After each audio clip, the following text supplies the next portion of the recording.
and welcome back to the Smarktank Revolution, where we always kick out at 2.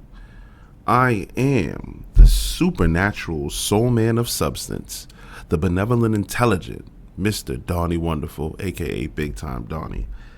And I'm flying solo yet again.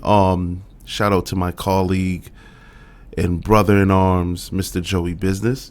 But while I'm in front of a live mic, going on my usual tangents, I decided to record an entry into, I guess, we don't actually have a name of the series. One day, Joey and I can't remember what pay-per-view we were watching, whether it was AEW or WWE.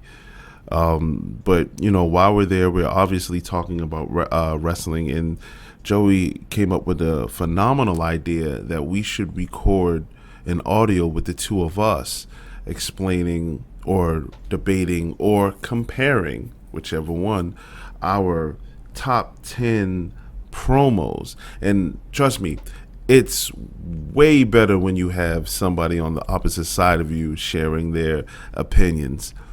I decided to do this today because I've noticed that my list, which is dated October 29th, 2021, that list is ever changing all the time.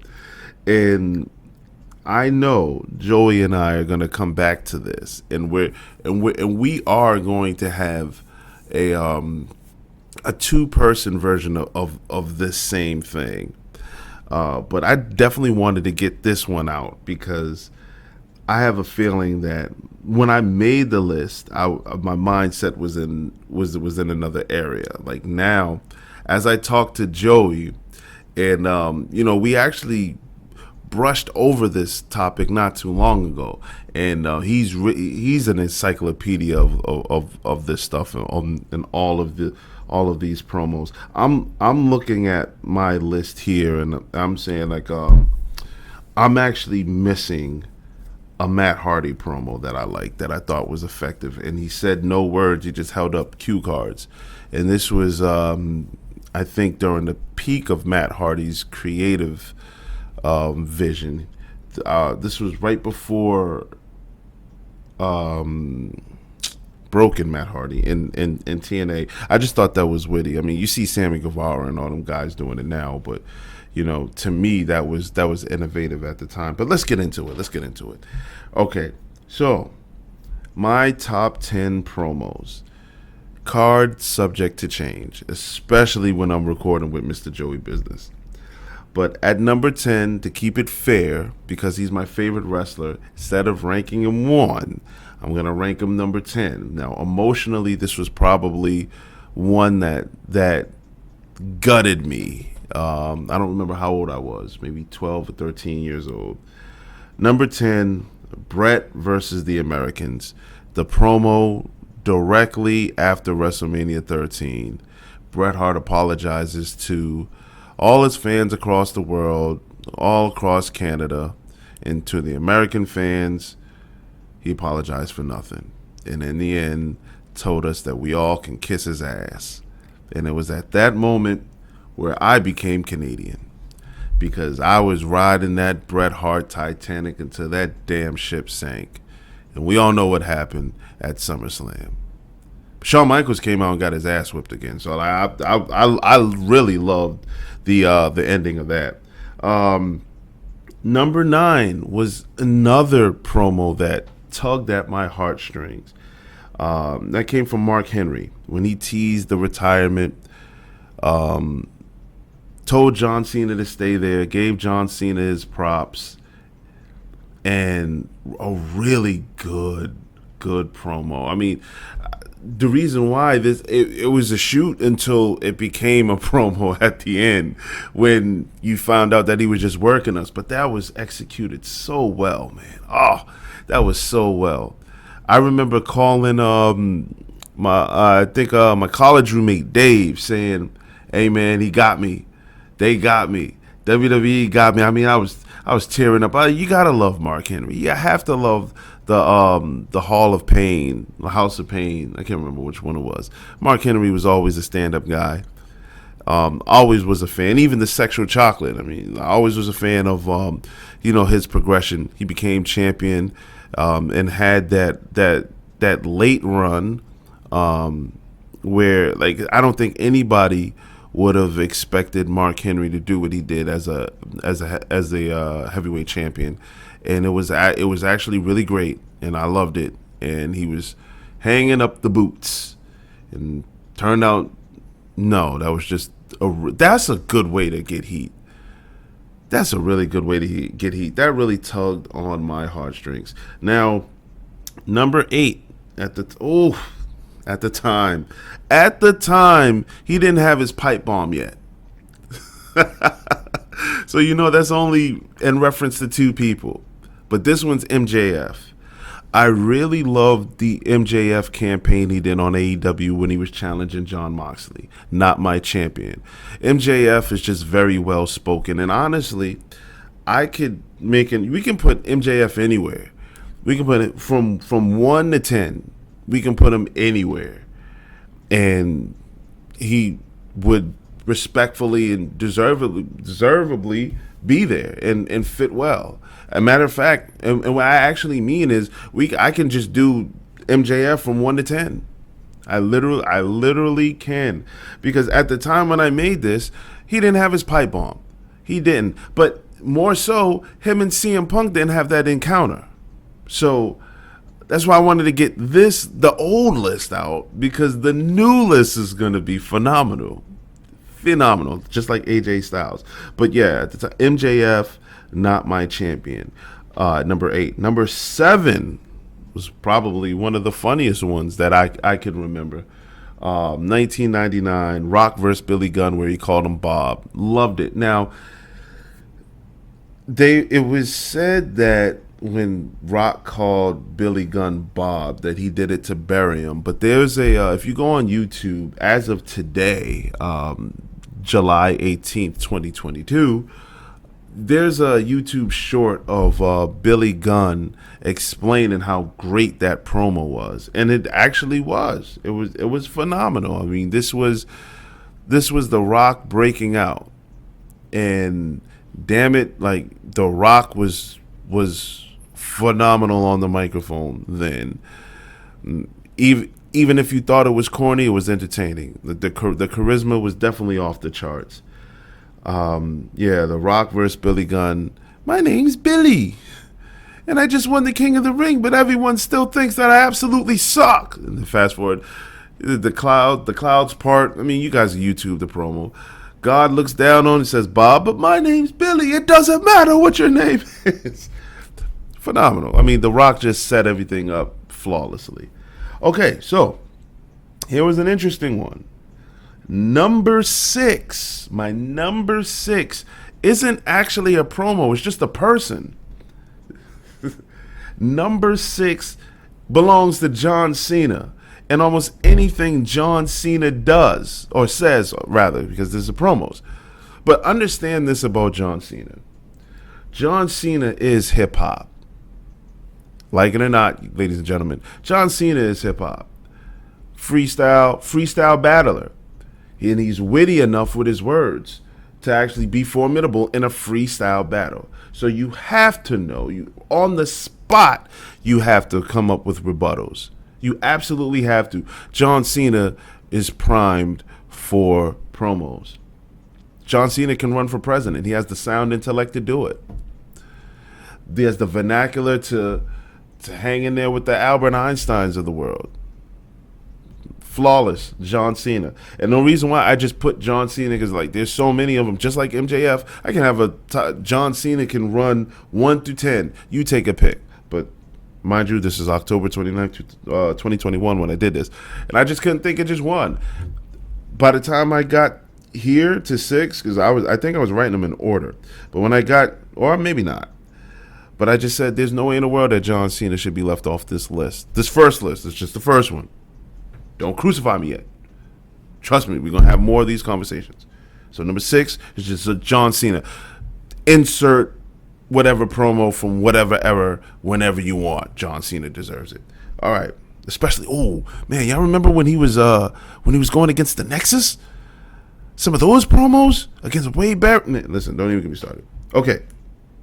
Number 5 is another guy that's going to be on here a lot. Number 5 is Ric Flair, 2001, the Consortium. I was around. I was a fan, still am. But the historical significance of that, when Ric Flair came back to WWF at the time,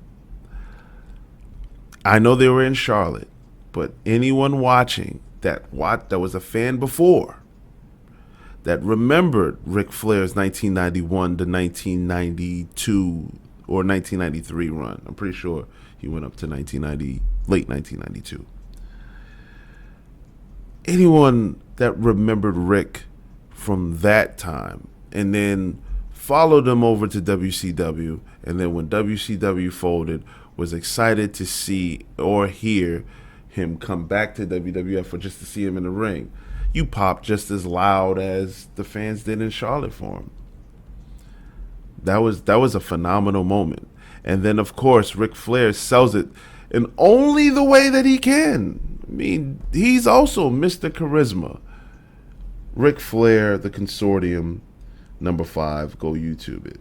Number 4. I forgot I put this on here. Number 4, Monday Night Raw, Austin versus Tyson.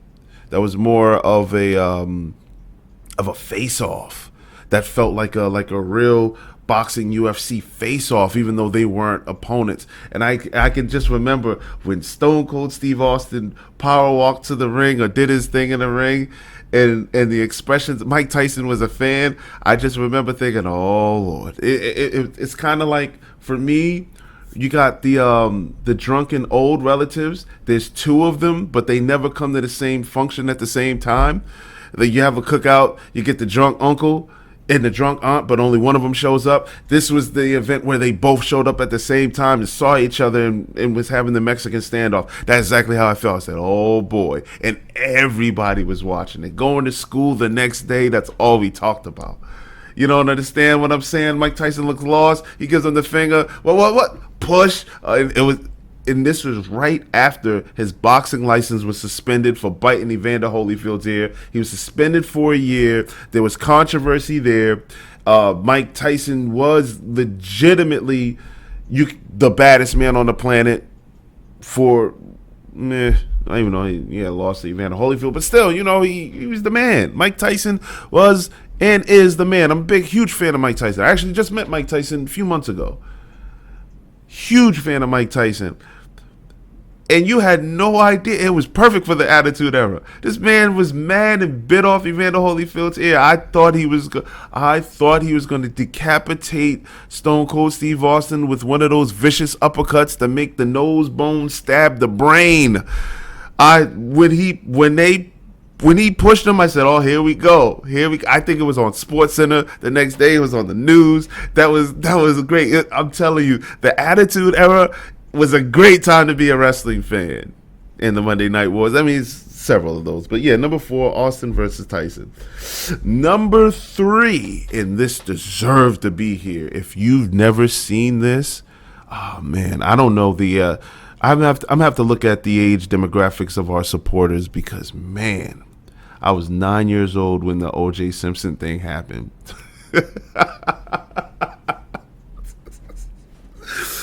Man, number 3, New Jack in Smoky Mountain Wrestling. The shout out to O.J. Simpson, though the story behind it was New Jack and Mustafa were the gangsters. A great tactic. I think Jim Cornette really gave them the freedom to really, really portray that role, and I actually don't think it's a role. I mean, I'll call it a role because it was fit for wrestling, but yeah, New Jack is really New Jack. Actually, interesting story.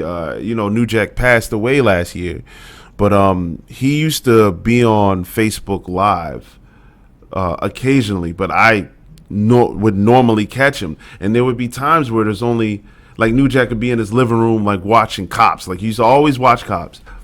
And like, yeah, we should just dialogue with him, man. Like he was cool, and it's happened on quite a few occasions.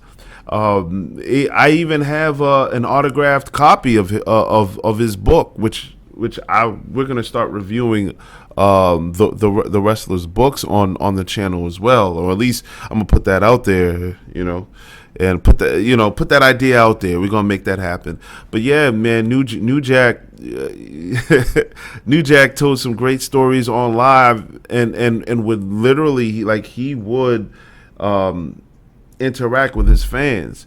Man, I miss him, man. But yeah, New Jack, with his shout out to O.J. Simpson. The story behind that, Jim Cornette said, "Go out there and make white people mad." And I'm gonna leave the rest for you all to YouTube. That promo was spot on. Like, it was freestyled. He understood the assignment, especially in 1994. All right, number 2, the nitty gritty. Probably one of the promos that was the most surprising, actually, for the time. Took me at the highest of highs, and then it got me back to hating this bastard. HBK, Shawn Michaels, Montreal 2005. The fact that he said it. He said it. Who's your daddy, Montreal? And Shawn knew he was going to get booed out of the border. That's all you hear. Boo. Oh my God, that's real heat. And Shawn is another guy, Mr. Charisma, that can pull off just about anything on verbally, and he did a really great job with this one. And I'm watching him, I'm like, yeah, you getting exactly what you deserve right here. Yeah, you came back to the scene of the crime. And, he talked about Hogan, this, so on and so forth, but then he addressed Montreal. I said, wow, he's doing it. But then he said his name.